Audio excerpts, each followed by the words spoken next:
Hey guys, thanks for watching the show. The best way to support the podcast are the links in the description. The locals in the Patreon, I do daily videos, behind the scenes, like 5-minute videos, or Ko-fi, which is buy me a coffee, Cash App, and PayPal. Those five are the best way to support the show. $1 donation a month legitimately makes a difference. The show needs about $5,000 a month to run on. The majority of that is from YouTube, Rumble, and Spotify, which is bad because if any one of those goes south, which they have in the past, the podcast is left hanging. Right now, the show gets about $1,500 a month from fans. I want to get that up to 5,000 so that the rest of them can just go pound sand. So, if you can, please go to one of those links in the description. Genuinely, a dollar a month makes a difference. Or you can get Sport Drink, the sports drink company that sponsors me. Use promo code Tommy's Podcast. Or you can get Heaven's Harvest Prepper Food, promo code TPC. Both those links are in the description. And if you can't or don't want to do any of that, I would ask that you go to ARC, the Association for the Recovery of Children, ARC. It's in the description.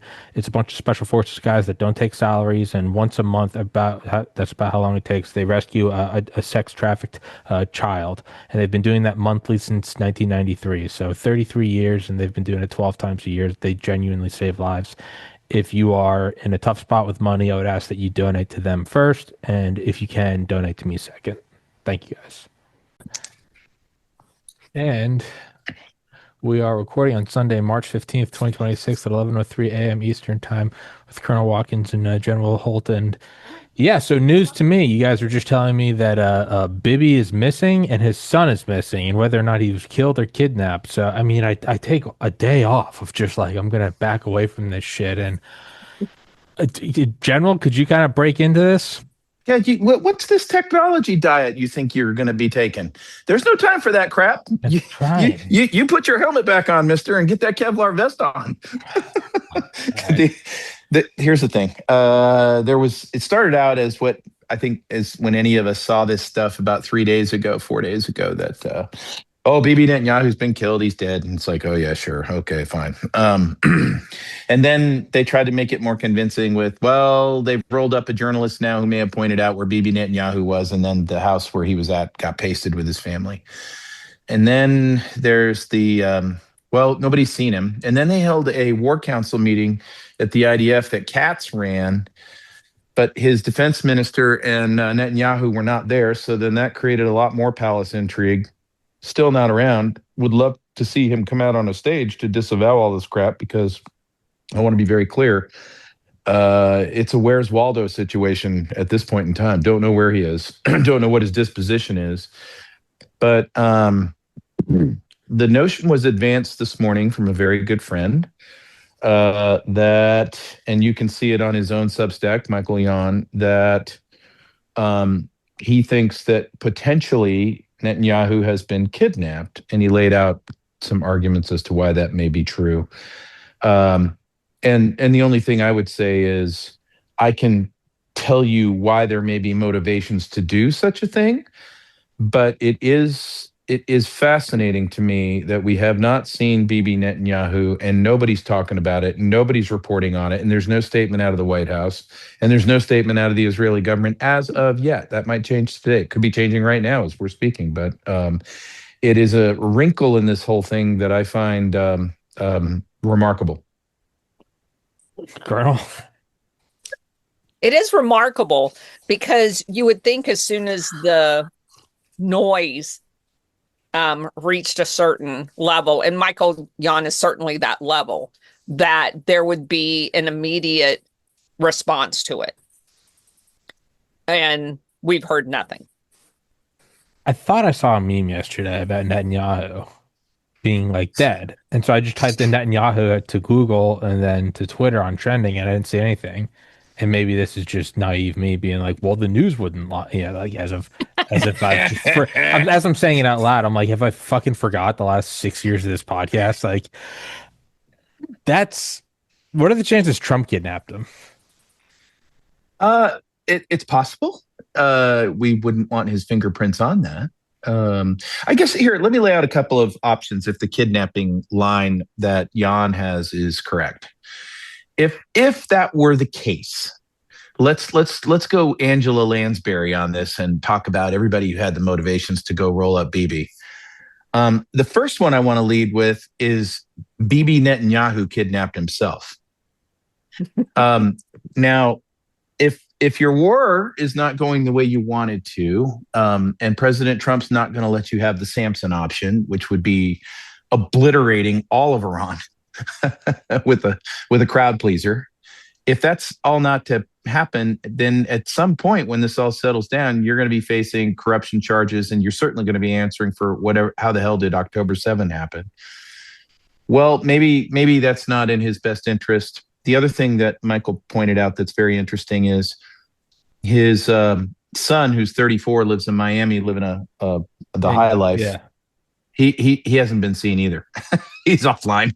So that's one angle. Another angle, let's say we did it.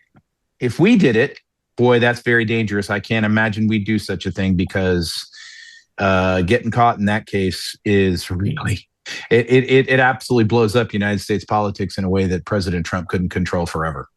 So I don't see that we would have done it. I could see that maybe there's some value there in terms of our maybe a hidden core war against the City of London and the British Empire. Possibly. I just think that's a very low probability. It's just too radioactive in American politics for that to happen, and the risk of getting caught. So then, well, let's go on to the City of London. MI6 did it. So MI6 gets him off the table because BB's not running the war the way they wanted it to be. The United States got out in front of this thing, and President Trump put tourniquets all over the place to keep the bad thing from happening, to include protecting the oil assets at Carg Island, which he intends to complete the deal on. Carrier strike tourniquets. That's right. And you saw the revolution get started last night in Iran, with millions, not hundreds of thousands, millions of people across Iran coming out and raising hell in the streets of Iran. We just don't have enough intel in terms of imagery, video that's escaping Iran to know what that looks like yet. But that's the center of gravity there. So, okay, maybe MI6 did this. But then we would get to, did Israel do it themselves? So were there elements in Mossad that understood that Netanyahu? So let's go into, before I go down this theory or possibility, do remember Netanyahu is a secular leader. He's a secular leader. He has not been a religious man. But he refers to the Iranians as Amalekites. That's a problem, because a secular man is bringing religiosity into this, and the historical connotation to the Amalekites can't be lost, because, after all, God commanded that the Israelis of the day wipe out the Amalekites, right on down to the children and the sheep and the lambs and everything else in it. So when he refers to the Iranians, all 90 million of them, as Amalekites, that's bad. So does he have people from Mossad then go, okay, he's gone Lulubelle, and we're going to wrap him up? And boy, nobody kidnaps you off the street better than the Mossad. I can tell you, they're really good at kidnapping. They're super good at that. That's like a top core thing. So could they have done that simultaneously in Miami? Maybe. I don't know. But now let's back out of all these rabbit holes. Let me just say that they I'm stopping right now. They could definitely do it in Miami. There's not even a question about that. Oh, it would be a flash in a pan. Nobody would notice. 1 minute you're there, 1 minute you're disappeared. It's so easy. So I guess where I'm finishing up is, backing out of all these rabbit holes, is what do we know? We know we can't see Bibi Netanyahu, who likes to be on television every single day of the year, almost every hour. And so this is extremely unusual behavior. And then we have a threat from the IRGC, who might be throwing their final Hail Mary pass that Tel Aviv better evacuate itself, because we're going to wipe out Tel Aviv, and we're just letting you know. So it's a very interesting day in the war, as far as I'm looking at. I take an evening off. Like, what the fuck? Well, okay. So then you did this. I did, because when you were missing, I went to Dominican Republic on a little vacation, so I started the war. And your last tweet to me was your last text to me, your last private text to me was, "I'm going on vacation before the war starts," and then war started. Right. So to be fair, I am the other member of this binary Illuminati. You're now an accomplice. You're an accomplice. Isn't that interesting? Tommy's off Twitter for 18 hours, and Bibby goes missing. Yeah, fair enough. You did it. Fair enough.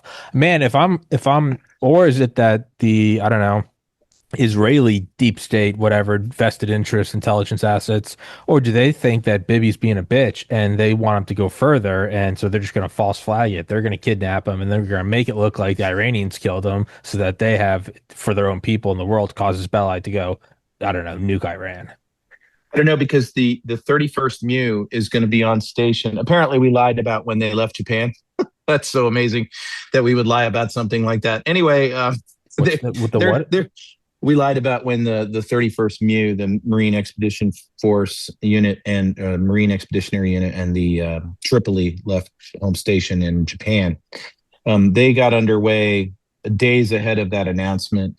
They should be on station very soon. I was very happy to hear that, because when we started bombing IRGC positions in Karg Island so that they couldn't sabotage their own oil fields, I was like, well, the sequencing isn't really good here. If we've got a week before the Mu shows up, you've got a bunch of pissed off Marines who may have to hold down Karg Island, and we're going to get into the boots on the ground bullshit. But I think what's going to end up happening is we're going to protect Karg Island for the Iranian people once they take their government back. But so to what you just said there, I think that the United States military is so out in front of this that any type of we're going to vaporize the country of Iran I don't see them having that option set, because the amount of collateral damage they would do to us would be phenomenal. That's just my thought. Well, it's what EM says, right? We're sending the forces there. It's like to make sure bombs don't fly from either direction. Yes. Oh, no, absolutely. Oh, yeah. Absolutely. Because, and a lot of people sit there and I'll go, there's a retail version and a wholesale version. The retail version is, we've got to stop the IRGC from taking out their own oil fields and hurting the Iranian people in some future day. Okay, that's the retail version. The wholesale version is, we've got to stop the IDF from bombing the damn oil fields as a poison pill to take out what's left of the damn Iranian economy for later on, and then they'll just be a vassal state later on, and Israel will basically own it. So I could care less what anybody subscribes to. It just really doesn't matter. We're just watching this roll out and play out. But I think that the Mu and the Tripoli is a very unique type of amphib. It doesn't have a well deck. And what a well deck is where you're going to mount a massive rotating aviation operation. So what I see this Tripoli being very useful at is, first off, this is the tip of the spear in terms of Marine fighting capability for fight tonight. I mean, these guys are always ready to go to war in like 9 seconds. The second thing is, it'll be a command and control ship. It will be a ship that will double as a hospital ship. It's going to be a ship that you can launch amphib operations to from, but it'll be a life support system for an expeditionary force on the ground. And I'm telling you what, there is no sweeter spot in the Marine wheelhouse than this package. There just isn't. Whenever you're taught to be a Marine, this is what you're taught to do. This is what you're taught the Marine Corps is. Colonel, we'll let you get in here. I think Blaine's doing an excellent job.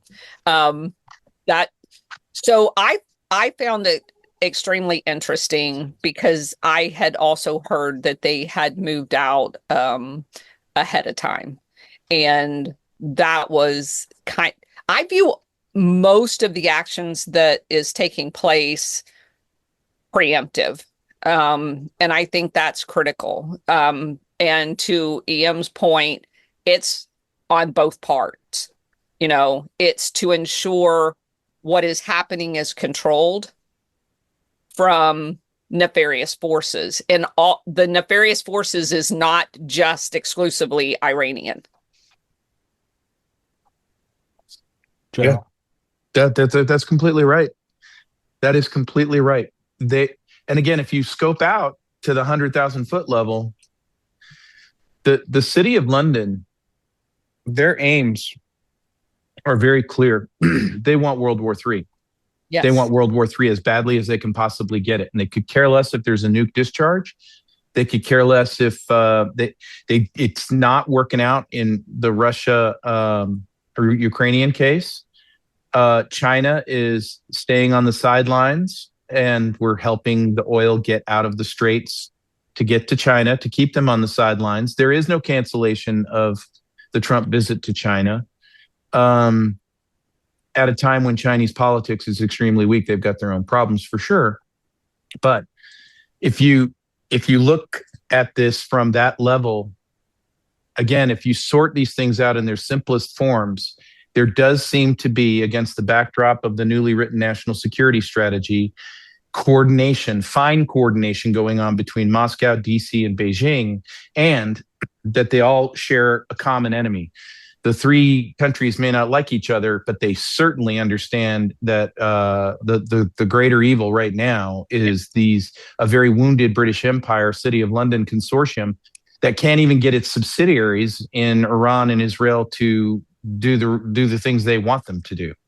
So again, when you keep putting tourniquets on your enemy's designs, eventually you're going to leave them no way out. You're going to have a cornered honey badger situation, and I don't know what they have planned, but I am certain that they are going to do something that is very nasty. And right now, this is going to look like I'm taking a big jink to the right here. I think that what's left in front of them is financial, and I think it looks a lot like the crisis we're seeing in private and shadow banking right now. And I think that that's what's coming next. I think that's their next option. Steve, how you doing? I'm still catching up. You know, No, you're good, I got to play catch up when I get on the phone with Roxanne. No, you're good. I thought you cursory IT set up just to get into the chat, to get caught up, and then be able to discuss anything. So, you're good, dude. Sunday. You're good, dude. No, I figured that. I thought you were going to say that they were going to set off a nuke in their own country or something. No, I would put that past them, but I do know that they're getting very, very desperate. They had big hopes for this Israel-Iran thing, and right now, it doesn't look like it's going. I mean, shit, the best that they've got is I see more chaff being put out across alternative media and in the news. You've got a rising tide that's like America's getting its ass kicked, and they're just lying about it overseas. All our bases are in flames.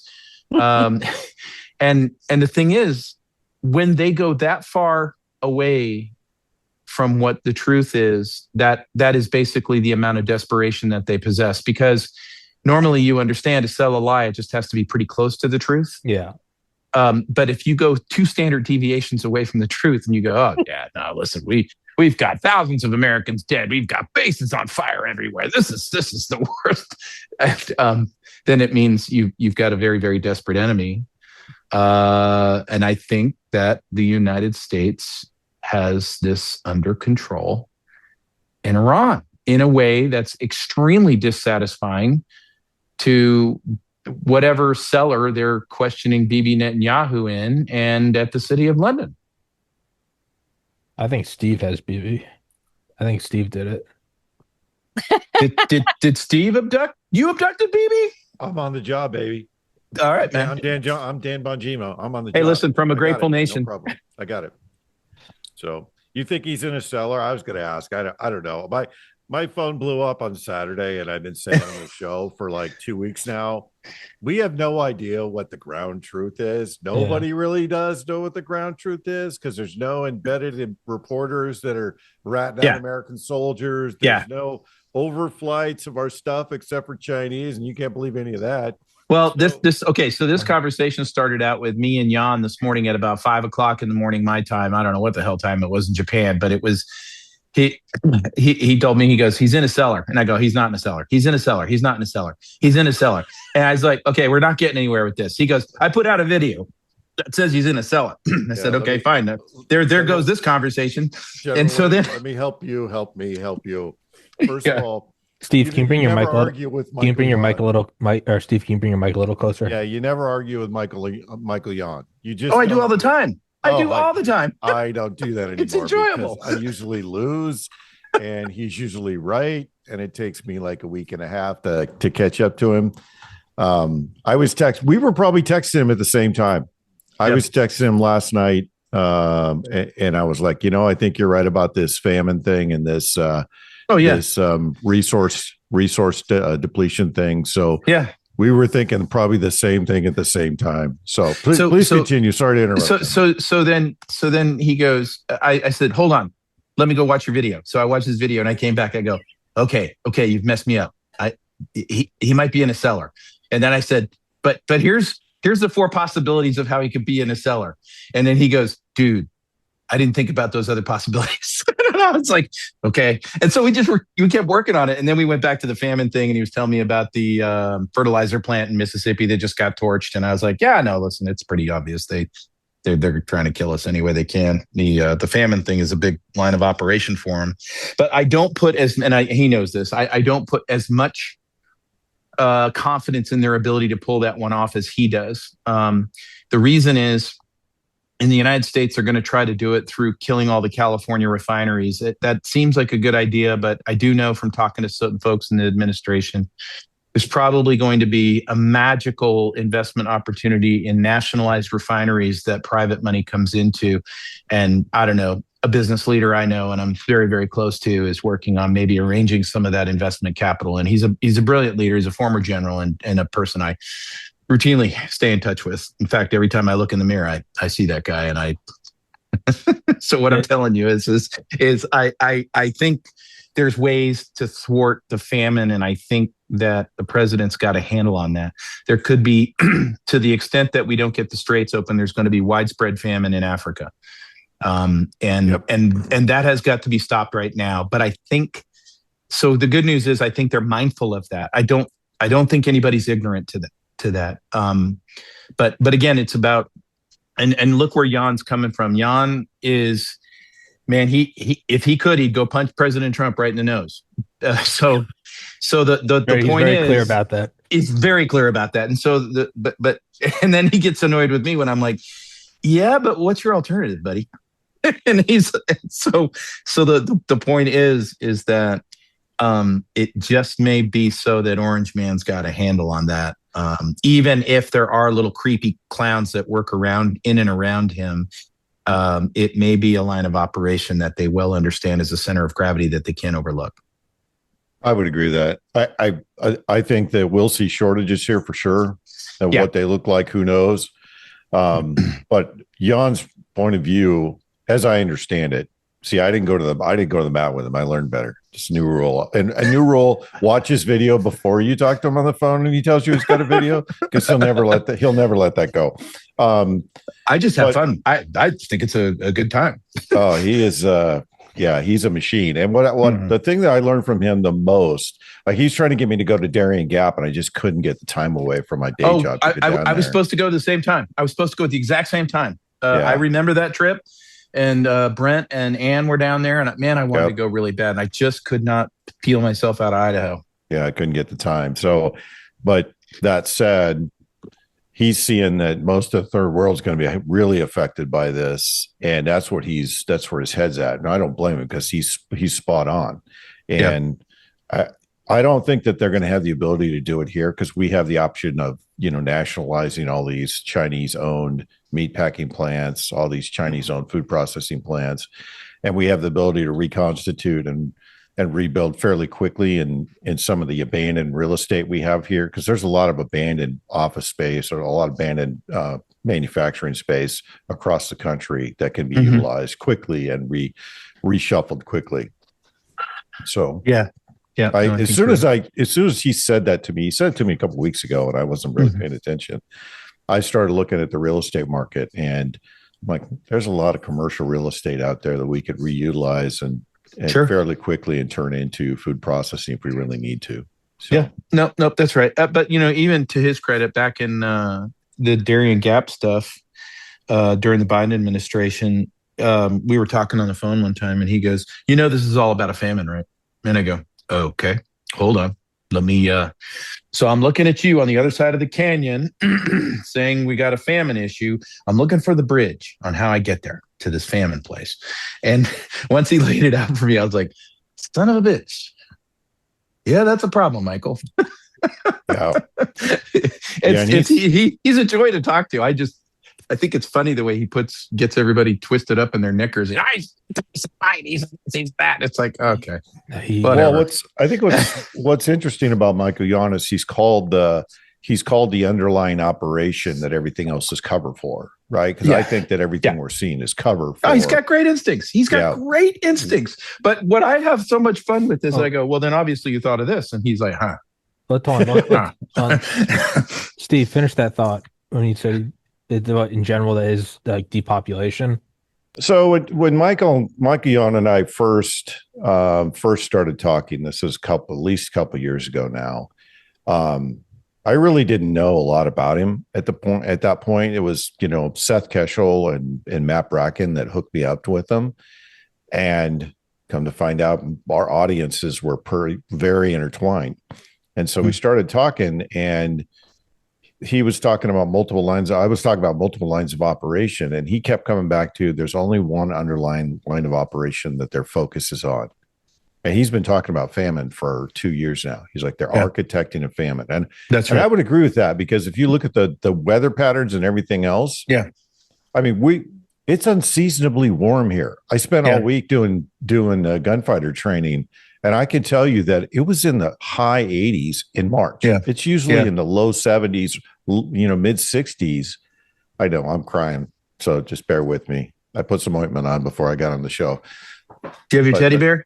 I do. I have my Whoopi too. Well, in agreement. I'm in Portland, Maine, like less than a mile from the ocean, and I think 2 days ago it was high 60s. Yeah, it just doesn't make any sense. Like cozy. Yeah. So they're doing it through the weather. They're doing it through water deprivation and water conservation, and they're also doing it through food manipulation and food production manipulation. And when he laid it out for me, I'm like, yeah, you're right.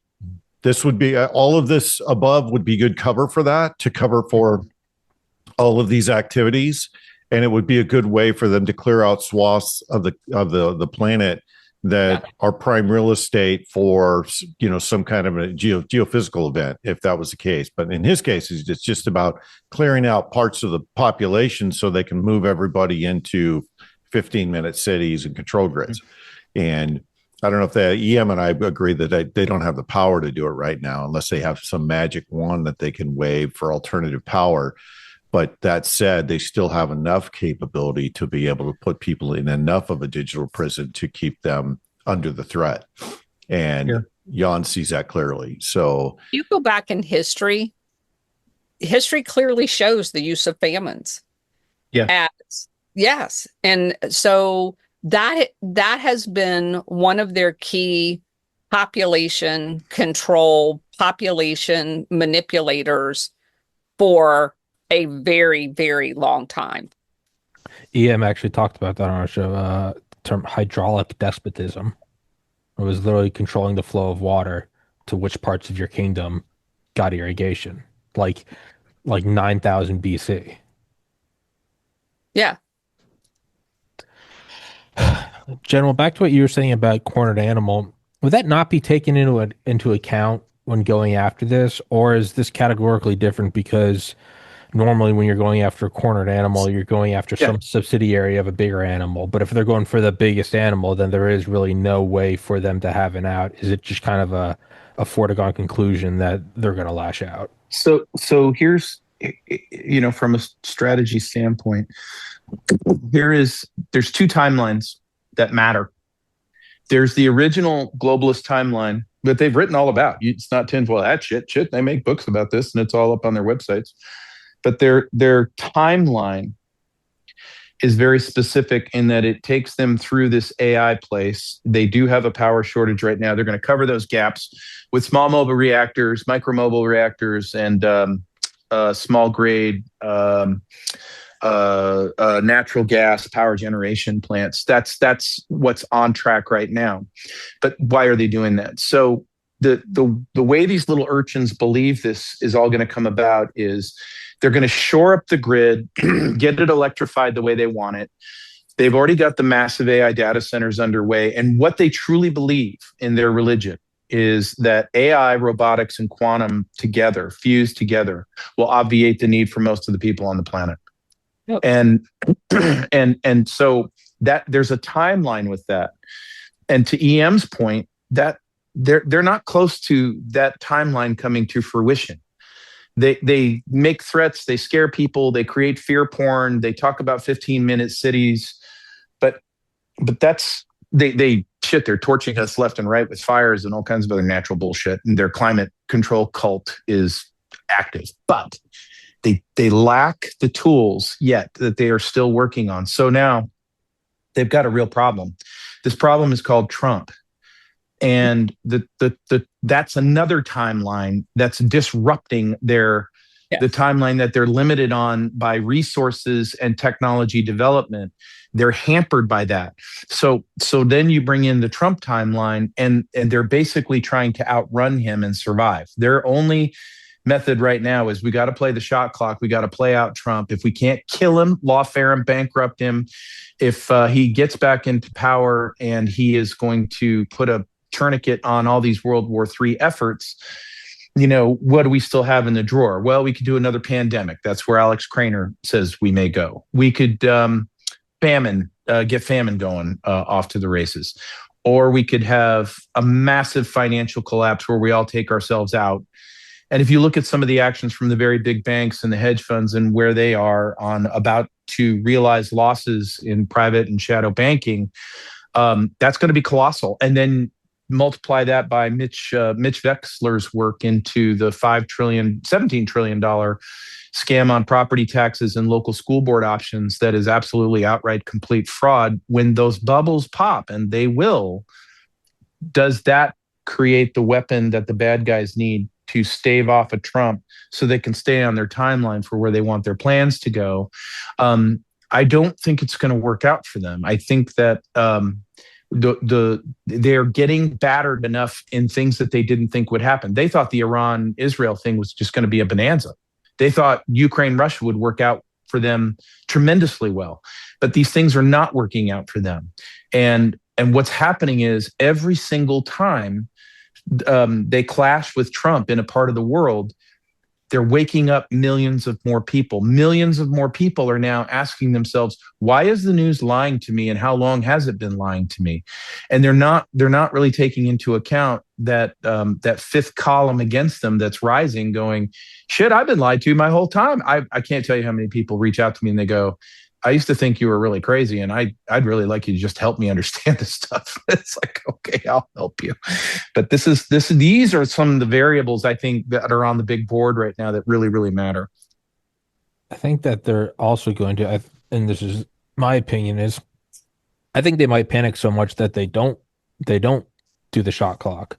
I think they might just try to implement it, and it's gonna fuck up because it's not ready to be implemented. Possible. I think that's what it's going to be. Is they're going to go for it, but it's not. They're starting the celebration early. They're starting the New Year's countdown at like 10 p.m. It's not going to work.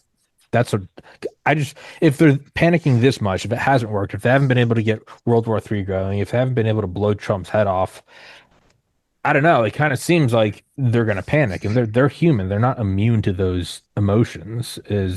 I think they might panic and go for it, and it could spectacularly fail.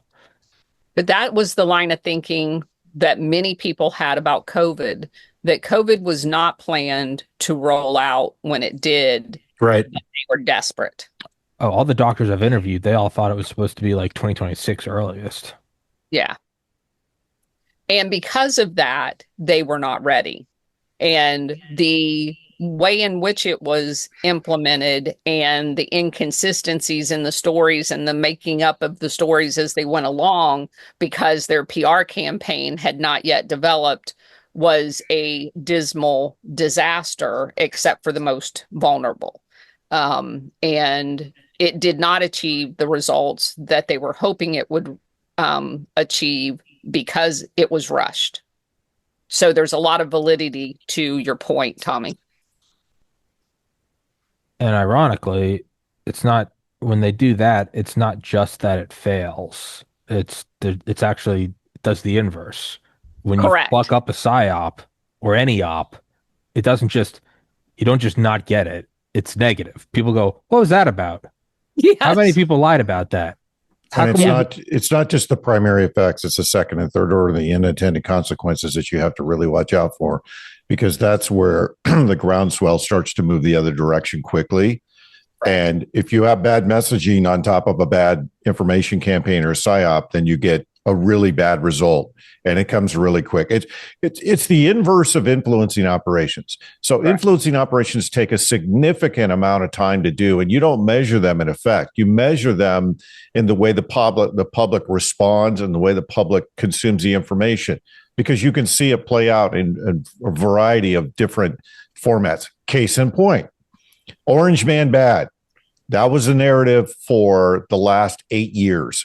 And you can see the folks that really bought into the narrative, because everything they talk about related to politics, current events, I know because I lost my shit on somebody last night that tried that game with me.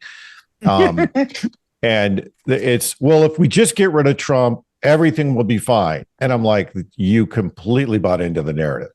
But that's how influencing works. If you go the other way, and you say, this guy is great, everything's fine, and nobody wants to believe that, then the groundswell goes completely the opposite direction. You start getting all these other unintended consequences that you didn't account for. And I've watched public opinion sway in a matter of minutes, given bad messaging. And this, the key to it is, and George Carlin was right. We like our bullshit freshly packaged and well delivered. If it's not freshly packaged and well delivered, we don't buy it. And we're seeing more and more people starting to wake up to the fact that they've been lied to. And here's where the rubber meets the road. The general public that doesn't know anything about alternative media, they're looking at this Epstein stuff going, where do I go to find information about this? This seems a lot bigger than they're telling us in the press. Because if people in Congress, people in key positions across our government were compromised, how many, who was it? And more importantly, who was running the operation? Like the one bright spot last night in the conversation, by the way, flaming liberal, listens to MSDNC, CNN, drives me absolutely insane. But the comment was, people don't know where to go for information. And more importantly, they don't know what to do if they want to change the government. And that's a true statement. The population's been dumbed down on activism, on how to organize. They've been scared because of the FBI infiltrating all the organizations and all of these activity groups. They don't know where to go for information, and there's no source of truth, which is by design. And look, calling a spade a spade. This Epstein thing is the problem of our generation. It's that big. And people are starting to realize that, but they don't know where to go for the information to figure out what's real and what's not. And they don't know what to do with that information once they consume it. So if you look at COVID was brilliant. They locked down 9 billion people in 24 hours. It was the most effective information operations campaign I've ever seen in my life. And whether it was rushed or not, how many people did you see? It's like, they developed the bullshit over time, which was complete horseshit, but it worked, right? First, it was we gotta shut down. We got to slow the spread, right? 2 weeks to slow the spread, which was 2 weeks of isolation. Then it was we have to socially distance. Never mind that for 2 weeks we were in all the big box stores coughing and choking over each other in all of the aisles, and then standing close to each other in the checkout line. Then it's like social distancing, then the tape on the floor and all the stupid around that. And then 2.5 months later, they came out with the mask thing. And this is after Fauci's been shown on camera. Masks really don't do anything. Then you see all the retards with their like face masks and scuba gear and all that other stuff. You could see that the bulk of the population that bought into the narrative and the bulk that didn't, because the real conflict didn't start until June, July, when people were like, I'm not doing the mask thing. This is all horse shit. Every bit of this has been a lie since we started. And then it was exactly what they wanted. Conflict between the lemmings and conflict between those that are awake. And they villainized anybody that was awake, and it was highly effective, whether it was rushed or not. We all agree that whatever timeline they're on is accelerated, and it's not working out for them the way they want to. But the influencing operations are the key to get everybody to sign up for all of those different pieces to go along with what they need for the control grid to work. It's not just the tech. They need people to sign up for it. If everybody just stands at the gate and goes, well, why would I do that? I'm here, throw your phone in the garbage. Then guess what? They don't have a control grid. You can't enforce a law if people don't buy into the narrative. And part of our society, part of our trust-based society has been reinforced over the last 80 years. Trust law enforcement, trust your doctor, trust your politicians, trust lawyers, trust the judges, all of that, right? And it was taught in Trust school. your chain of command. Yeah. You know what I'm saying, right, General? I mean, they reinforced it over generations, and now it's the opposite. Now they're telling us to not trust anybody, and they're showing us not to trust anybody because they're all douchebags. Yep. And, you know, it's the unfortunate part about this conversation is that at some point, some of these people are going to get smoked when somebody goes off the reservation, because someone will go off the reservation at some point, despite their best efforts. We're seeing some early signs. Yeah, I'm watching very carefully this. I think it's a manufactured split, but I could be wrong. Maybe it is ideological in a way that needs to be dealt with. I am, you know, you can go back to this interview that Tucker Carlson did with Ambassador Huckabee, and then the work that Candace Owens, I think she's doing a great job with this stuff on Charlie Kirk and Erica Kirk stuff. But where I see the development of this stuff going, and it has a lot to do with what's going on in the Middle East, is this notion that if you are not a Christian Zionist, you are in fact an anti-Semite. And I find it just an absolute concoction. I think it's a manufactured concoction to split folks who thought they were on the same squad before. And I think it's deepening. But I think it's another element of the deception ops that we see in the information warfare battle plane that we see. But I think they're playing with fire at the same time by manufacturing such a thing, because it's like, wait a minute, this is Sasha Kreiner's red ant, black ant theory in a jar, except for the fact that everybody's going to start looking up and going, well, what is up with that Epstein stuff, and what did happen to Charlie Kirk? So I don't know where that goes. I just know that in the last 10 days, this thing has really gone from little tiny signals to really, really loud reverberating ones. Go ahead. Hold on. I think in every one of these exercises from COVID on of the division, you have more and more people that are opting out. They're like, no, that. And to your point, Steve, when you were talking about, there were a lot of people that played along originally. They're now lost forever. Yeah. They will never get back into the PSYOPs. Right. They're out. Good point. So every single one of these accelerated events, to include the most recent one that you just mentioned, General, about the Christians that don't buy into the Zionism that is having that shoved down their throat. No, they're out too. And so every one of these accelerated events is pushing more and more people outside of the PSYOPs. And there's a whole lot more. I mean, it's getting very crowded out here, just in my little group alone.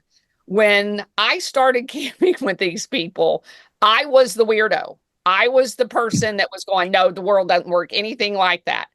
We had breakfast this morning and they're all me now. And so the entire conversation has flipped 180 degrees. And this is in all of the small groups that I'm in contact with. And I'm not saying it had anything to do with me. They are watching play out, and all of them over. And it took different events along the last 10 years. But they're all now on the sidelines looking in going, that's a lie. That's a psyops. And they're using terminology that they've never in their entire lifetime. So I think the acceleration of that timeline has been a godsend to all of us sane people that see all of this shit for what it is. And it has been an Achilles heel for the people that wanted to slow roll this whole thing into the frog in the boiling water so that it was too late for any of them to see what they were doing and, you know, death by famine or whatever. And they didn't have time to prepare. And that's what I see overall. Oh, I agree with that. That's a great analysis because I think I would frame it a different way. I think as COVID lingered, more people developed antibodies to the bullshit and started looking at it for what it is. And the other thing is, you're right. The unintended consequence was the people they lost forever. And a lot of them have vowed, if they try this shit again, we're picking up rifles and going after these people. Because the other part of it that they said the quiet part out loud, and that is NIH and NIAID. Those guys took $972 million out of the coffers while other people were suffering. And that's not a trivial fact. A lot of people, and you're right, you're crazy until you're not. And the interesting thing is, the crazy part for me was, and I started getting, you know, all of my nieces and nephews. I built like bug out bags for all my nieces and nephews. Started out with my girls, and it expanded to everybody in the family because I saw something coming. And I saw something coming that if you get stuck somewhere, you're stuck. And so I started shifting my focus towards getting people ready for shortages and things that weren't going to be there. We haven't seen that yet because they've been able to stave that off for a variety of reasons. But other people are starting to see that. They're starting to see, you know, I need to be sorted because the government's not going to come through. And, you know, the Puerto Rico hurricane, the hurricanes that in North Carolina, the stuff that went on in Maui, that woke a lot of people up too, because it showed them that the government hates them. Those were the two catalyst light bulb moments for a lot of people, because, and a good friend of mine, this guy is like flaming liberal, and he called me up and he's like, what the hell is going on in Maui? Why aren't we seeing body counts? Why aren't we seeing, you know, investigations into what happened there? Why are they talking about annexing the land? And I'm like, oh, this is going to be such a long conversation. Go pour a glass of whiskey and let Uncle Steve tell you a story. I'm here to help you out. Well, you know, Steve, you're raising a great point that I try to tell everybody when we're talking about this is, here's the hard part for a lot of folks who have been awake for a real long time. When your friend, your lefty or your righty, because honestly, it doesn't really matter. It never did. When they wake up and they start coming around, you got to not have the resentment. You can't do the I told you so. As much as your ego wants you to. As much as you want to go, oh, well, look who's up. That's great. Why don't you go load my magazine for me, you little bitch? You cannot do that. You have to go, I'm welcoming you with open arms. You're going to go through a lot here. You can't take it in all at once. It's going to take some time, but I'm willing to work with you to help you get through this period, because it's going to be really, really hard for you. And then once we get you spun up, you'll be spun up. But I'm glad that you're now starting to challenge some of these things that you thought were ground truths. I love that giddy optimism there, General. I don't work that way. Yeah, I know. People where you have that conversation once and then you walk away and let them go smoke themselves. But there's other pretty people well with this. There's other people. You're right. You want to guide them and you want to mentor them. You want to help along. But there's other people. Hey, go fuck yourself. I'm not going to help you. I always look at like, well, what's the end goal? What is, and like I definitely have those like feelings where I want to be like, I fucking told you so. But if my end goal is to beat the fuckers who started all this shit and who are controlling all this stuff, that has a higher priority in my mind than wanting to slam dunk on somebody. So as much as I'm with you, as much as I want to like pistol whip a bitch, you got to be like, all right, but I want to wake more people up, and they'll wake more people up because the end goal is a bunch of satanic pedophiles running the planet. Like, well, what you want is unity. That's what you want. Unity is the hill we die on, and unity only comes if you actually bring people along. You can slam dunk on them when it's all over. But not even that. You don't even need to do it that. They're going to see it at some point. They're going to make the recognition, right? The bigger point is you want them to see the reality and the truth for what it is in their own way. You guys are on the same side. And it's Yeah, that there's no party lines. There's no that's what I mean. There is no lines. side. There's no religious lines. There's no ideological lines. It's all a construct. And when they see that, they're like, my criteria of how I treat them is whether they shoot well or not. Wow, fair enough. That's tough. That's tough. What if they can't shoot well, but they can do sutures? yeah, then they're on the team because everybody needs a medic. Sorry. So I'll give you an example of what I'm talking about. When COVID was in its very height, I was in a store, and I was here in Arizona. I was in a store, and I'd been doing my show for 6-8 months, and I'm like, no one knows who the fuck I am. They don't care. I'm just an old fat guy, and I'm and I'm down at Fry's. And I'm getting something in the store, and this gal goes, "Are you Colonel Murray?" And I'm like, oh boy, I look at her, and I'm like, who's asking? And she's like, "Sir, I really want to pray with you. I heard your show the other day. I really want to pray with you. Can we pray?" That's cool. We're in the store, right? So you pray with me. So we pray. And then this gal, blue hair, nose ring, the whole 9 yards, comes over and goes, "I'm sorry to interrupt, but what was that all about?" And I said, she wanted to pray with me. I do a show, blah, blah, blah. And so we talked for about 10 minutes. And what she realized after about 7 minutes of the conversation was, she goes, "We're really not that far apart." I go, "No, we're not. Mm-hmm. Are your belief system, my belief?" I said, "Look, here's what you've been sold. You've been sold that your belief system is right, and everybody else that doesn't believe that is wrong, and that's not true. Like, you don't care." I said, "Look, I don't care if you're gay or not. I don't care. What I care about is I don't want it in my face." And I said, just like you don't want certain things on the right, you don't want that in your face. You don't want the Christianity in your face. You don't want everything to be, Christian oriented, and at least by the hypocrites that you see right now. And I said, none of us want that either. And by the end of the conversation, she's like, "I'm really glad I walked over here because I have a new flavor for what I'm seeing." And she said, "How much of what we're seeing is real?" I go, "None of it. It's all a construct. Everything. There's no left or right. There's no Democrat. There's no Republican. It's the haves and the have-nots. And you just need to look at it from that perspective with everything they feed you." I said, "Look," she goes, "Where do you go for news?" And I said, at the time, I only had 2 places to go, and that was revolver.news and the Washington Pundit. And I said, "I know the guys at Washington Pundit, they actually do factual reporting, but it's going to lag behind everything you see in the media." And most people come to that realization on their own. You don't need to beat them over the head. You just need to show them where the truth's at and let them go figure it out. And some of them will never come off the ledge, right? There's a very small population on either side of the bell curve. You're never going to reach those guys. You don't even try.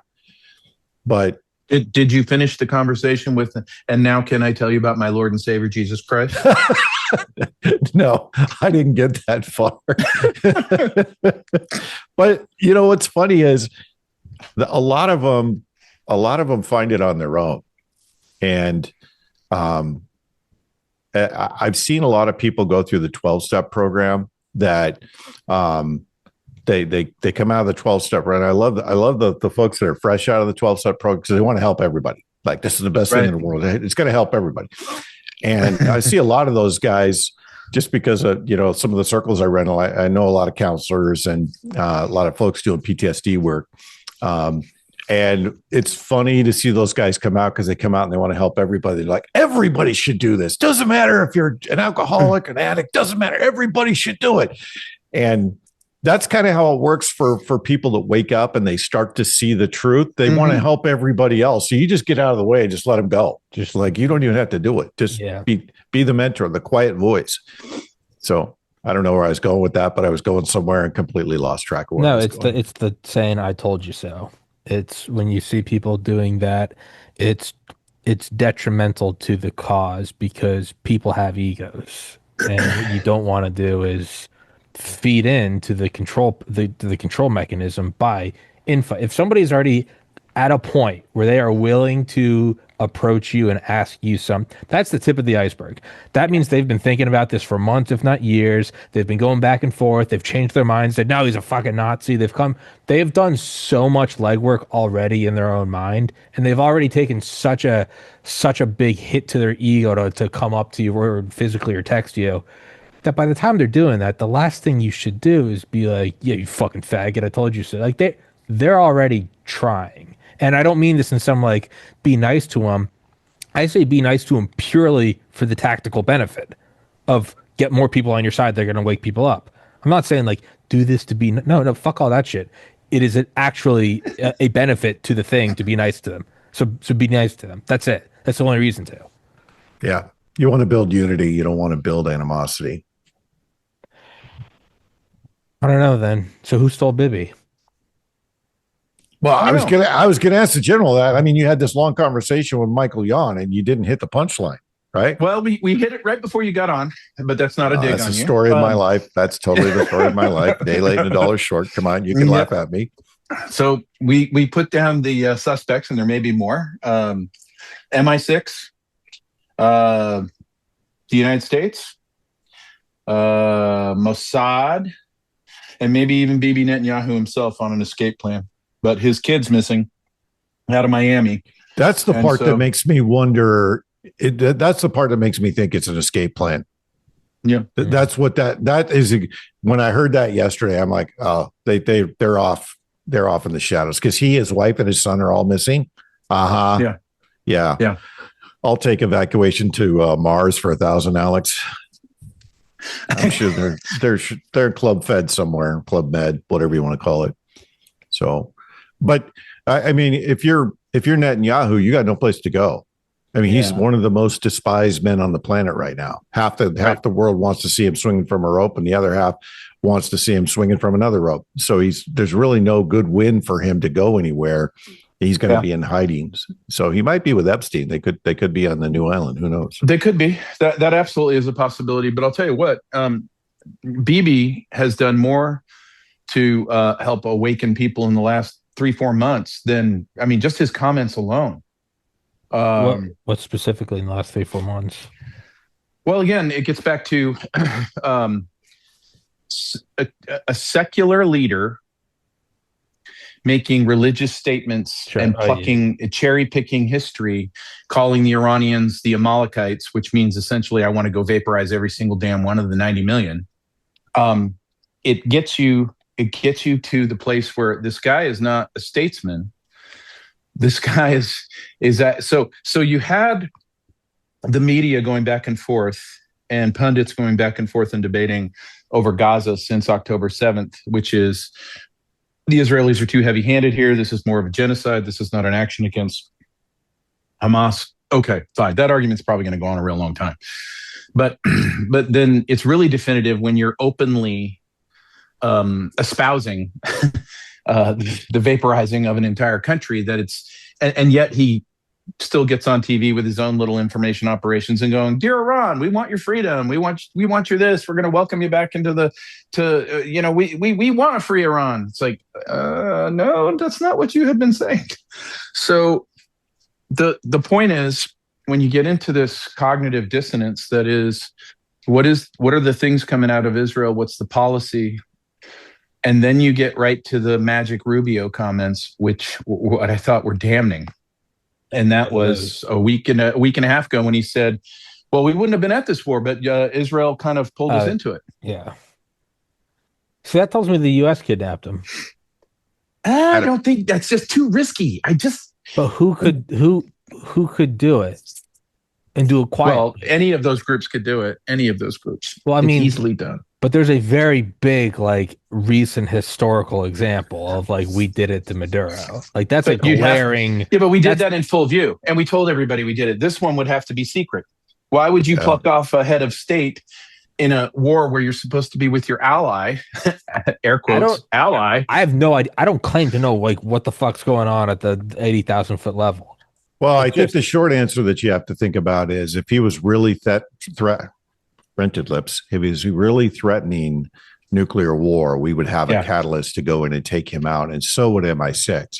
Yeah. And who could pull it off? A lot of people could pull it off. The Russians could have pulled that off. I mean, yeah.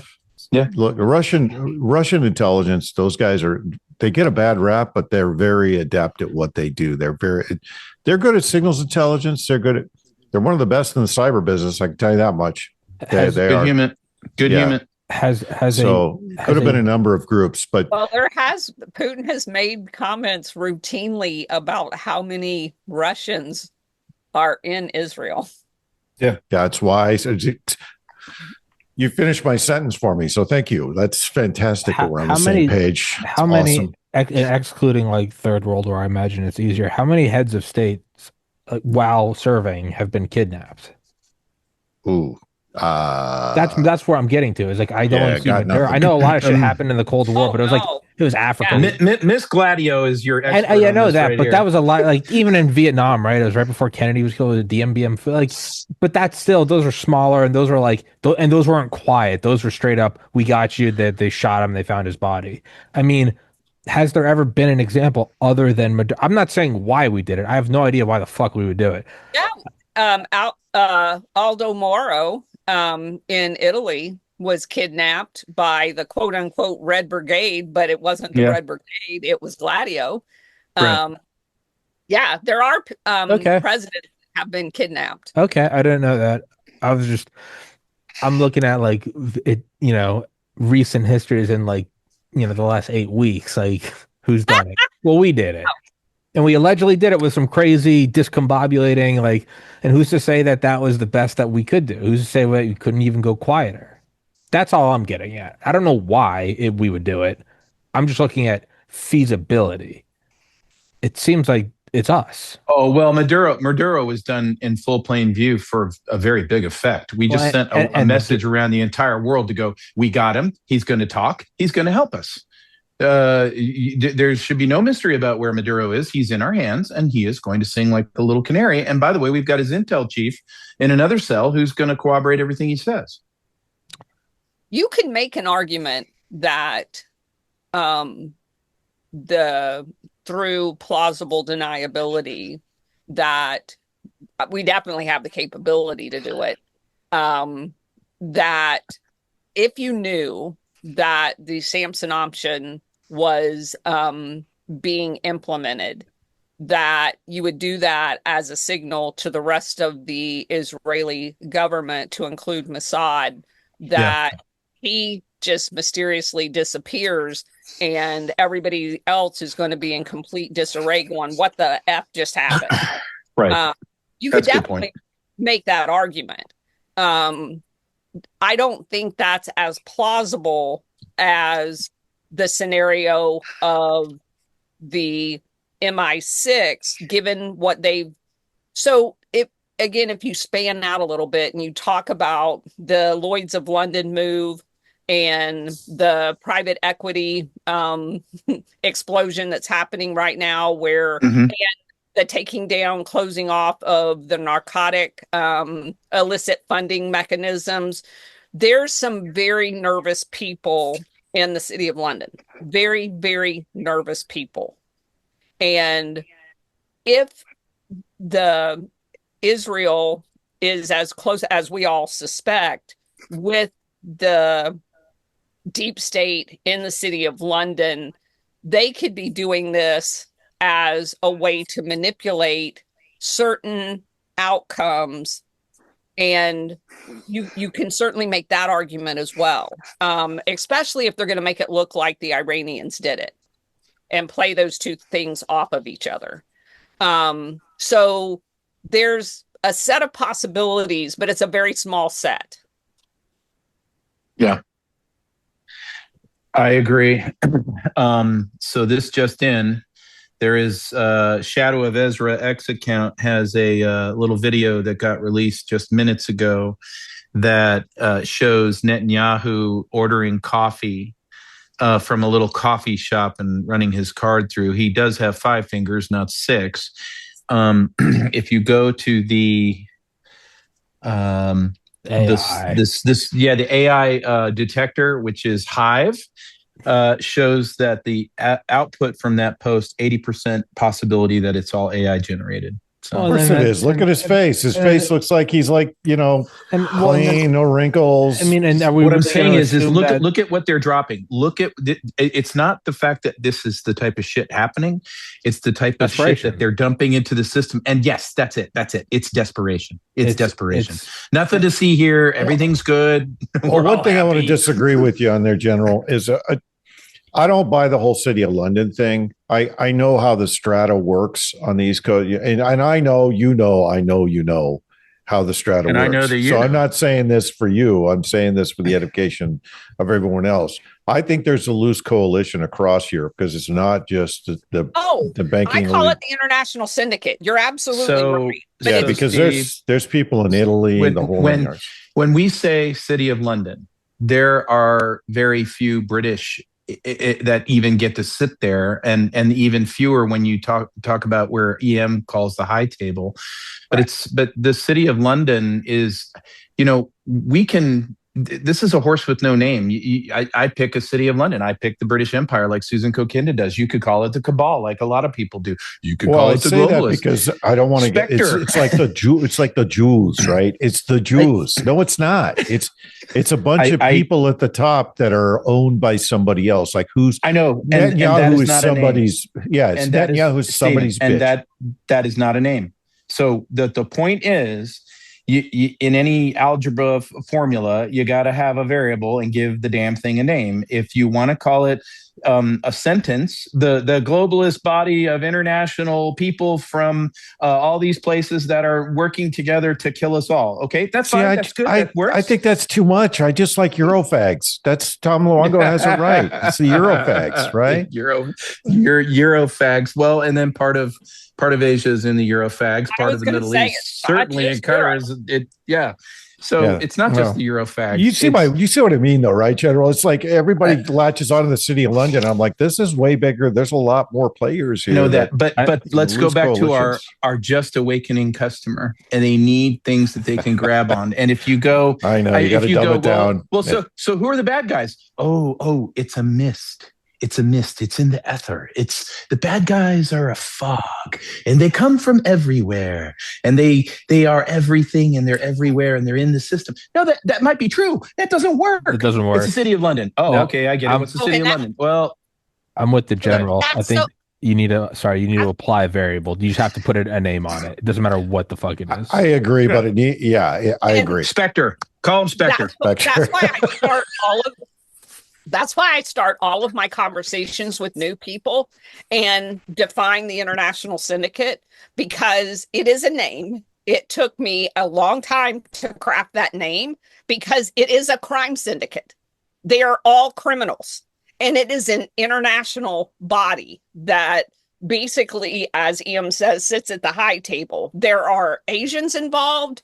There are Africans involved. And have trillions involved. There's Arabics that are involved. Everybody that is represented at that high table that is behind all of this stuff. And you can follow some of the people that operate at that level. But if you understand it's a hierarchy, and that they have the bases that we are basically their subtables that meet at the CFR and the RIIA and the 300 committee and that type of thing, you can build that structure out and start putting names with it, and you can build that whole story. But a lot of the activity does happen in the UK, and you can't deny that. A lot of the meetings, a lot of the education, just as it does in the Northeast in the United States. Oh, yeah. I don't disagree with any of that. I just was trying to say, for the average person, don't think of it as one specific group, right? Because I see all of the rhetoric out of Netanyahu over the past several months.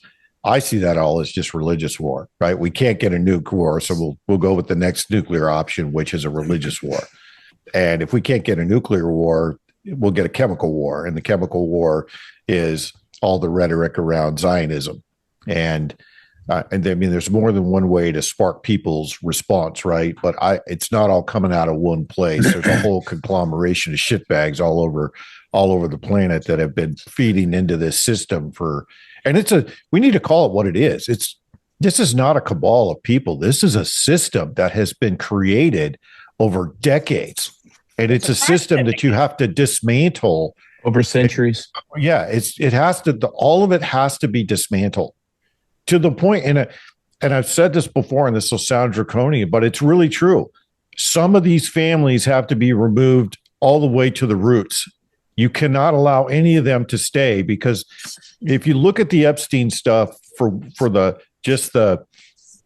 aspect of the ritualistic abuse and the ritualistic torture of children, they do that. They habitually torture children. It's a religion.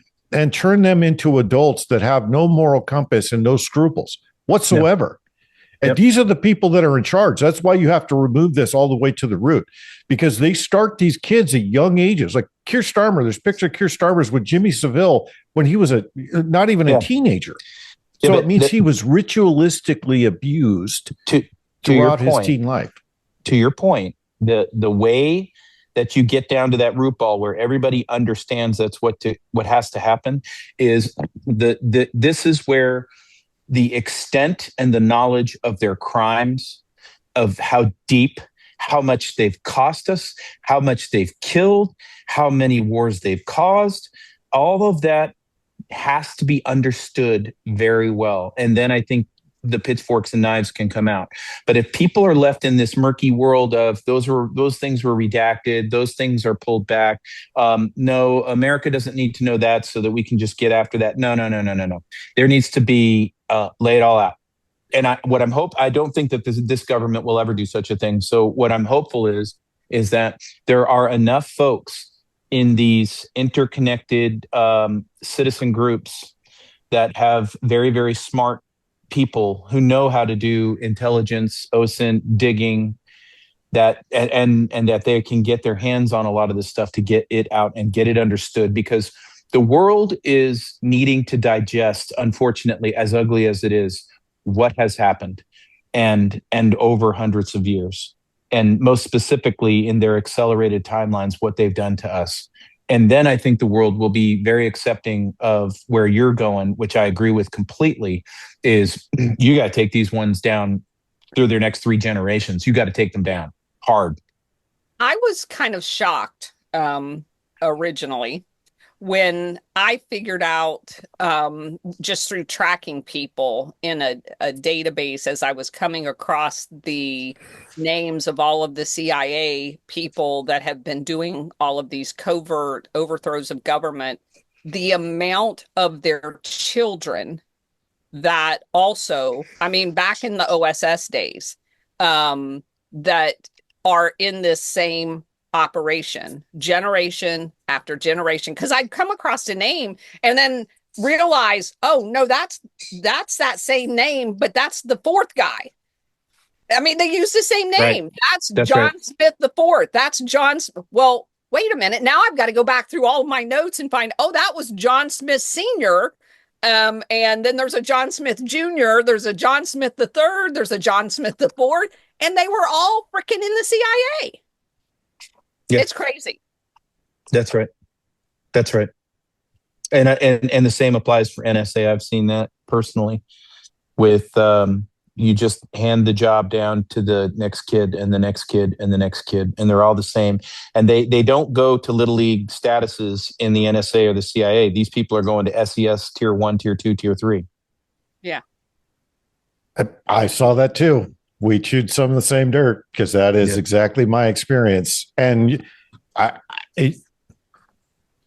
so very much want to say that as they stamp out the clones and the generational, they get dumber and dumber. But in some cases, that's not true. In some cases, they get smarter and smarter, because some of those SESs I worked with, even though they were communist shitbags, they were very smart people, and they were very talented at what they were doing.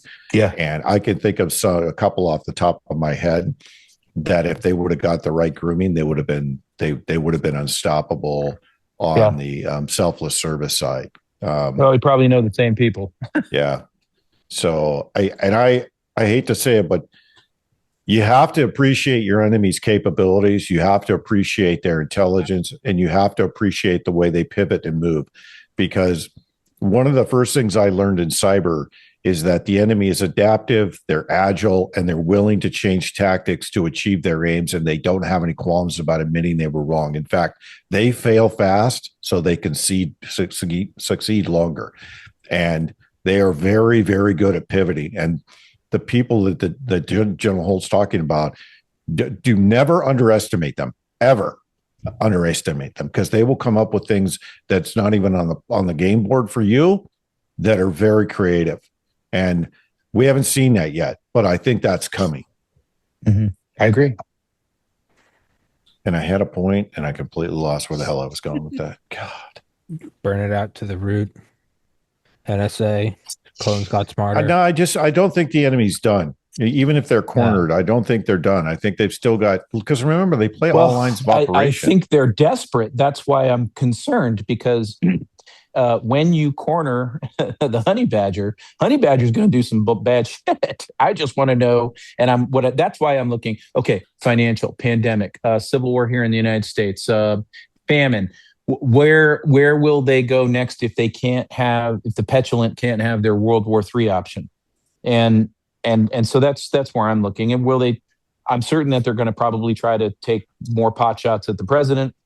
They'll probably try more lawfare inside they have to be very disappointed with all of the idiots that they bought off in the Congress, because they may not be helping President Trump, but they're certainly not helping the bad guys. And so I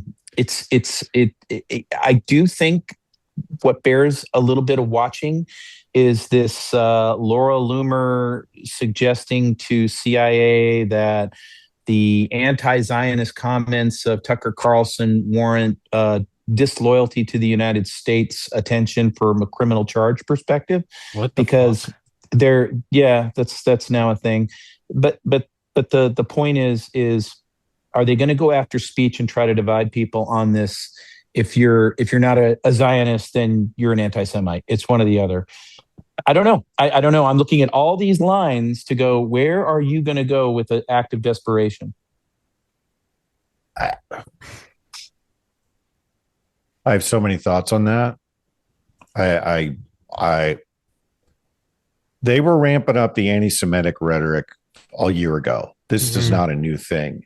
And if the CIA or FBI actually arrest Tucker for any of his comments, the guns it'd help us all. It would absolutely help us all. Yeah, the guns will come out. Yeah, I can tell you, I'm not going to sit still for that bullshit. No. That's the line in the sand for me. Nor should you. Should you. That has nothing to do with our country. No. Yeah, so fuck yourself. Yeah.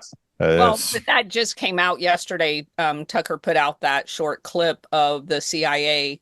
He accused the CIA of monitoring him, and there's all kinds of posts about that. And of course, Laura Loomer, the one that the general just commented, she's egging it on that he definitely needs to be basically arrested because what he was doing was communicating. He wanted to go interview people, high-level people in Iran, and he was reaching out to them to get their perspective on what was happening, as any journalist should be doing,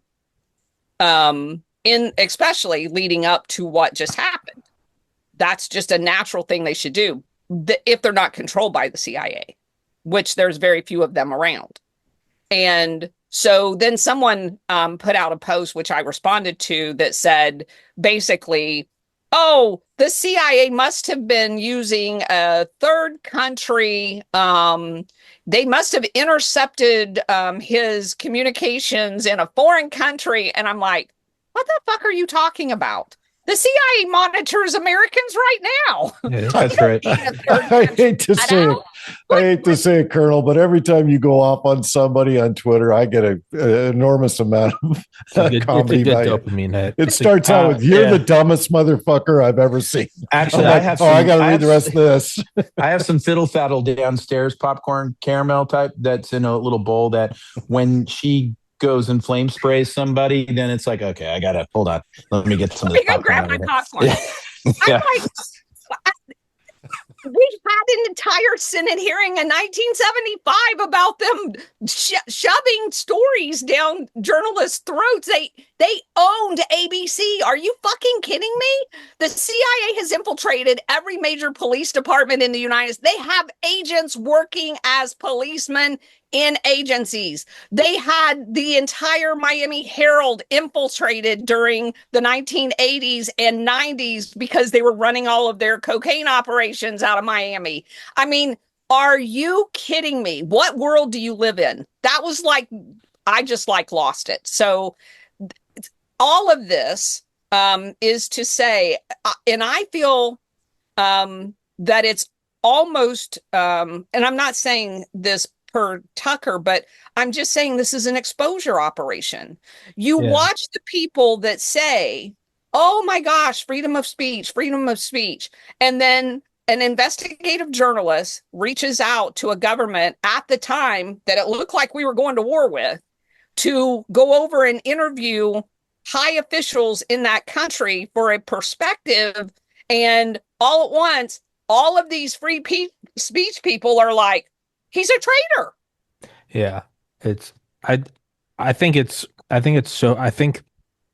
they fucked up so much COVID going forward that you're saying you can't get those people back on. I think that's the other point is like the whole boiling the frog thing is it's not that you lost them, but now you can win them back. It's because they're ahead of plan. You've accelerated their plan.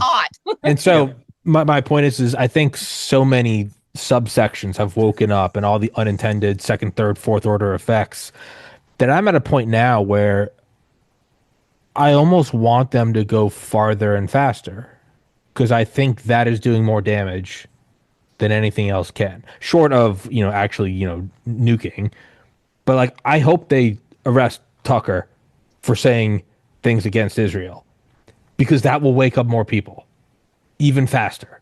But the Tucker and Candace. Get Tucker and Candace. Go get Tucker and Candace. That would be like that will have such the opposite effect because the cat's already out of the bag. Now, if they hadn't rushed anything, I'd be like, let's not do that because now they're just boiling the frog very, very slowly. But I think now it would just do nothing but wake more people up. If they pass legislation against anti-Semitism, you're going to see people get smoked.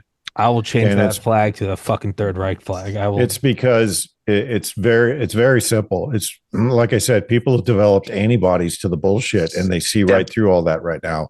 And that I hate to say it, but the system as it is has to fail now.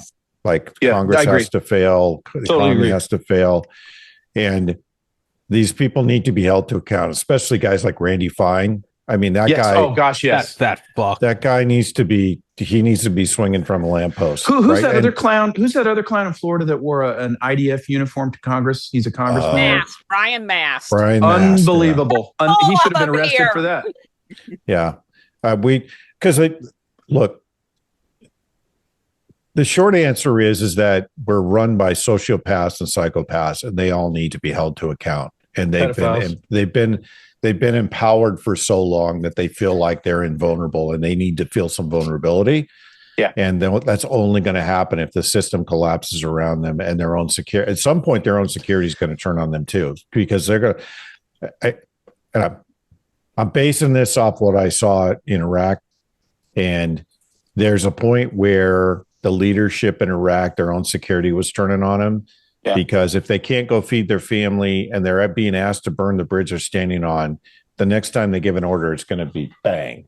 Yeah. And that's what we haven't seen yet, but we're going to see that. And trust me when I say this, and I won't tell you where these sources came from, but I've talked to several people that are on security details. They're like, we're just waiting for the moment.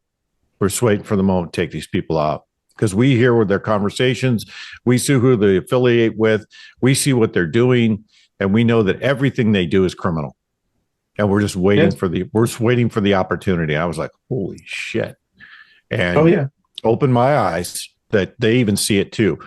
And now I'll even say that that's law enforcement around governors too, because the CIA is not just in law enforcement; they're in governors' offices, they are in state government, they are in city government. All of those motherfuckers need to be held to account. Every single, because if you accept the job to go work on U.S. soil under U.S. Title 10. Amen. As far as I'm concerned, you go to fucking Gitmo and you toss salad for the rest of your life. Damn right. Or I take you up in a helicopter and introduce you to low altitude descent therapy. One of the two.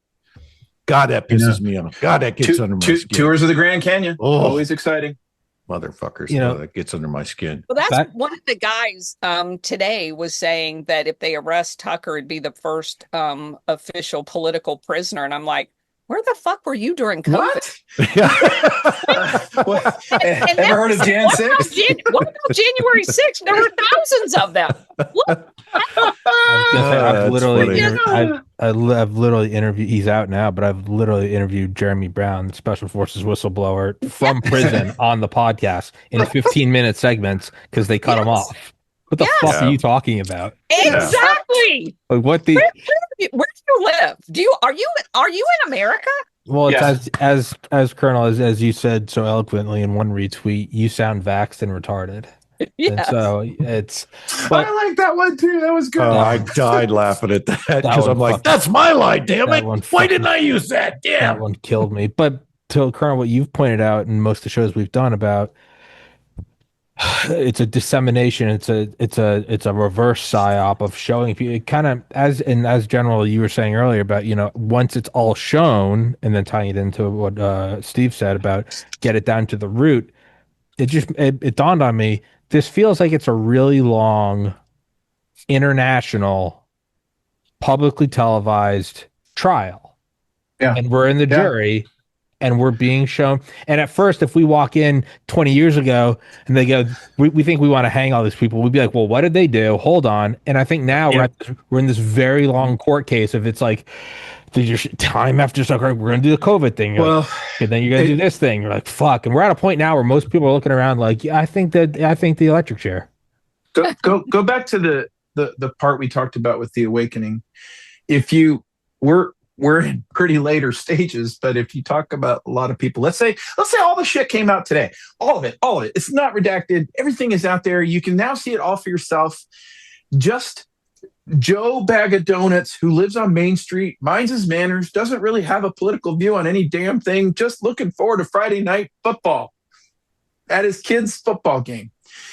And then he's confronted all of a sudden with, you're telling me they have rituals and they have sex with kids and they eat them. I'm having a hard time. So the point is they to make the jump to allow the reality as dark and as vicious and as satanic as it is. It's a digestion factor of a brain, a normal human American brain, not the nerdy types that are on this podcast, needs to absorb and take in, and then throw your ass down on your knees and start praying, because you have been shielded from this, but you have to start understanding there is a very dark side of the world you're living in. You're starting to see peaks of it, and you're probably going to see a lot more. And tip of the iceberg. And that's the other side of it. But I look at it as, because there's going to be a swath of the population, and you know the types I'm talking about, right? Yeah. I only want to see positive information. I can't see anything negative because I'm too sensitive. I'm an empath, so I just can't see that thing. Fuck you. Look at the screen. Rip the Band-Aid off. This can't happen again. I go get some ointment for your sore pussy and move out, because this is what we're doing today. Yeah. No, you have to. So Stephen, if you and I were assigned as tactical level interrogators, and I went in as the good cop interrogator, I'm imagining that you come in afterwards as the bad cop interrogator. Oh, fuck no. No, you wouldn't even have to do that. I would put them in a room with the loudest version of It's a Small World for at least 48 hours. And then I would go in there and go, okay, you got a story to tell me, or do you want another 48 hours? Because it's going to be louder, and I'm going to put it in 175 languages. Your choice. I'm sticking to what I just said. Because I'm telling you that It's a Small because World all I have is a way to get people to do capitulate. is go, I could bring my friend Steven back in here if you'd rather talk to him. Yeah, he's Milton Bradley. He's going to play games you never thought of. Looks like Steven's off of his lunch break. I look, if you'd rather talk to him, that's fine. I think he's a nasty bastard, but cool. You get what I'm saying, though, right? We can't shield the population from this. They have to see. They have to see the it. They depths do. of depravity. It's just going to take them a little time. That's why they need to get it right now. It's the flip side to what we were saying about the whole "I told you so" and slam dunk on them. On one side, it's like you do have to meet them where they are and they're coming, but once you have them, that's the hardest part is for them to be like, "What's really going on?" But then you do have to slowly start walking. You can't let them get off the ride. Once they get on the ride, you do have to like, hey, man, you have to go all. Yeah. This is what they're doing. Get back here. This is you have to go all the way through and be like, and this is what they're doing to children. You have to, because if you don't, they're not going to have the resolve to understand that this isn't we got to remove this leader. This is a cancer that you need to take a blowtorch to. And you have to be nice and calm and easy when they're coming over, but then they're not allowed to close their eyes type thing. Wrap in and you're not allowed to leave. Yeah. And I think that's where and I guess, I don't know, the optimism I have, which is always, it's always difficult to follow, General Blaine saying they're eating children. And then, I'm like, well, the flip side is, but on the good side, the fact that we're having this open discussion at all as something that's happening 10 years ago, 4 years ago, you'd say no, like hell froze over. But the fact that we're even here tells me that we are moving in the direction of like that alone is the win. The fact that it's even being discussed in a way that isn't laughing and rolling your eyes. Well, the other win too that goes along with that, I don't think anybody's talking about is the public's not going to. We're not signed up for a civil war. We don't want to fight each other. We just want all the shitbags that are causing all the criminality to go away. And there's a lot of people on the left that think that too. In fact, one of the bright spots of the conversation last night was the just a very subtle statement. We don't need to fight. Americans don't need to fight Americans. We need to go take out the leadership and the Americans that have caused all these problems. I'm like, wow, that's a huge admission right there. Because it means that even the hardcore left has realized that average conservatives are not the problem. It's the system and the people in the system that are operating it that are the problem. And that to me that's the I was saying this for years. Where's the midway moment? I think that's the midway moment because they've banked on keeping it, they divide you into buckets, right? You're gay, you're trans, you're heterosexual, you're misgender. That's not they have to make up a new word. Yeah. So they try and keep you in the buckets just so you can fight so each bucket has to fight each other. And that's not working anymore either because people are like, yeah, we don't care. We still don't care. Yeah. So that to me is the midway moment because the thing that they're scared the most of, and I mean the entire elite, the political elite, the financial elite, they are deathly afraid that America is going to unify against them. Yeah. Mm-hmm. And I think that moment is coming very quickly. And I don't know if we'll see it this year, but we will definitely. I think we do. In the near future. I think we do. I think we're out of Schlitz. I think they're accelerating. Look, Bibi Netanyahu's rolled up. That's a big deal. Things are moving. That's a huge deal. That's a huge deal. I think Trump did it. I'm putting my money. Okay, Trump. I don't have facts. Trump with the revolver in the library. No. I mean, like, damn it. I was just gonna say that. Trump with the pipe wrench in the conservatory. Yeah. Trump with the Delta Force and the orbital discombobulator. Like with that, the reality is so much fucking funnier than even like the idea of like Clue. Like, I think that there's a greater percent chance that Trump kidnapped Bibi. Like, would you like to be a writer of thriller fiction or screenplays right now? No, it's all compete. I do not know how you compete. No, you're fucked. There's nothing you can do. You can't do anything. You absolutely can't do anything. Yeah, I don't know, but I think I've always thought, and I think most people do as well. I think the unifying factor is the abuse of children, and if it's not, then it's not a species worth saving. No, I would say it's the abuse of the rape, torture, and dismemberment because that's the piece the public hasn't seen. They've seen the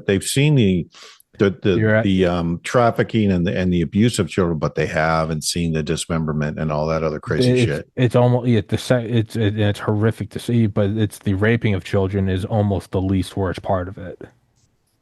which And is so fucked to even verbalize. well, the part that I had to get my head around, which by the way took me years to unwind, is when you see kids that are dismembered and parts of their skins ripped off, parts of their faces ripped off. I mean, that you can't unsee, and you can't put that in. There's no context for it. Right. You walk into a room full of fucking body parts and you're like, the fuck is wrong with these people? Yeah. Who finds this shit? But that's how you get a public that's willing to do what's necessary to be done to these people.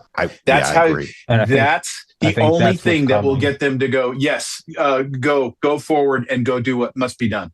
Yeah, no trials, No, no that's- lengthy court stays. No, you go to Gitmo no. and you hang. That's what I think is going to happen. You're going to see like videos of that shit. I think it's going to be purposely leaked out. I Right. think that's what's going to happen. Well, how many cops saw the Wiener laptop with They the committed- Hillary They're and dead. Aldean They're video, dead. and they're all dead? Suicide, yeah. Yeah. So that tells you that those videos exist. I call them the doomsday tapes because those you're not going to hide from those. Yep. And as much as and we gotta add some people to this list. This is not just politicians. Bill Gates is right. in there somewhere too, Oh, and shit, that yeah. there's Oh, not a absolutely. hole deep enough for that motherfucker to hide in. No, Because no, trust there's not. me, this is a guy that's volunteering to go dig that motherfucker out of his hole. And I'll do it with nuclear weapons if I have to make sure that he does not infect the rest of the planet. That's how much these guys need to be hunted down. And he's tip of the iceberg. There's people way, way more into this shit than he is. But yeah, the evil scientist. Yeah. I was going somewhere with that and I went tangerial again. No, it's So- it's what will unify people. What you said, what will they fear the That's most right. is a unified Yeah. United States. Sorry, I'm running on a couple hours of sleep. No, Sick you're dog What good. about again, what so about I'm what like, about retitling one of Louis Grizzard's book? We could call it BB is kidnapped and I don't feel so good myself. Something. show me on the doll where he touched you. Yeah. This friend of yours, BB, is he in the room with us right now? Do you think like fighter jets will have like the skulls for all the kills? Do you think Trump's Yeah. gonna start putting the faces of world leaders on the side Oh, of heads Air of Force state on One, the side. Yeah. on the side of No, every he's gonna Bibi, stencil 'em on Maduro, the side of the White Khomeini? House. He's going to stencil him on the side of the No, White it's got to House. be. It's got to be on a plane. It's got to go with the theme. It's got. I think It's on got to the be side of- nose art. Yeah, it's got to be nose art. Yeah. Yeah, on the side of Air Force One. Yeah, yeah. Yeah. Okay. gonna Now, start now I'm going to be stacking playing 'em. with my AI art toolbox today. Thanks a Yeah. lot for that. Yeah, Soleimani, he's gonna start collecting them. That's gonna be the hardest motherfucker ever. That's what it's gonna be. It's like modern day Pokemon cards. You got to catch them all. Yeah, it's gonna be the nose art though. Yeah. It's gonna be Yeah. the nose art. Yeah. Yeah, no, I think we did it. That's my bet. I think we did it. I'm not hedging my bets on that. I'm out of the prediction game. I'm out of it. I don't care who did it. It's done. That's what I care about. Because I wanted him off the board. I was hoping the Iranians would hit him with a missile. So it happened. Whoever did is a rock star, as far as I'm concerned. But we think it happened. I'm going to Yeah. go with the hopium and say that it happened, and we're going to build a religion around it. I'm going to call it the Temple of the Missile, and I'm just going to go with it. So let's write an essay that says, let's just say he was kidnapped and then just take it from there. You got to love Michael Leon, though. He threw a monkey wrench right in the spokes. And we're He's full so good at speed. that. He's so good at that. Yeah. And I don't blame him either, because I look at his perspective and I'm like, yeah, I didn't think about it that way. I always Yeah. love whenever I text him when I try to get him on the show. He never texts back. It's always a voice message, and then it's always just some like I can do it 4 a.m. Tokyo time. I'm like, dude, I don't fucking know with it. But every time it's a new country and a new time zone. He's like, what is that 7 a.m. French Polynesia? I'm like, I have no fucking idea, dude. Well, we should try and get him on one of these Sunday morning I'd love to. conversations, because I'll make a note of it right now. I'll text him. He was afterwards. fired up this morning. That would have been good for him to join us today. But his show ought to be called "Where in the Hell is Carmen Sandiego and Michael Yon?" But for right now, we'll wrap it up. My bet is Trump kidnapped him. It's just I think because it's just the funniest outcome. I just don't see how we could get it. It's too risky. Too risky. I'm saying no. I'm going to go with MI6 or the Netanyahu family themselves. I just look at like how far down the road we are that like no one is even remotely laughed out of a room when we openly talk about satanic cannibals. We're already so beyond the pale of like the event horizon. Yeah. The Overton window has been blown the fuck out with nuclear shape charge. Well said. Trump stealing Bibi is like kind of boring. Like that's why I think it is, because it's like, dude, they're not even running a line on that on Polymarket. They're not. I mean, it's just too much of a wild card. Yeah, I don't know. We'll wrap it up. Hey, Roxanne, check the chat before he turns us off because he's a little quick on the trigger. No, hold on. I'll stop recording.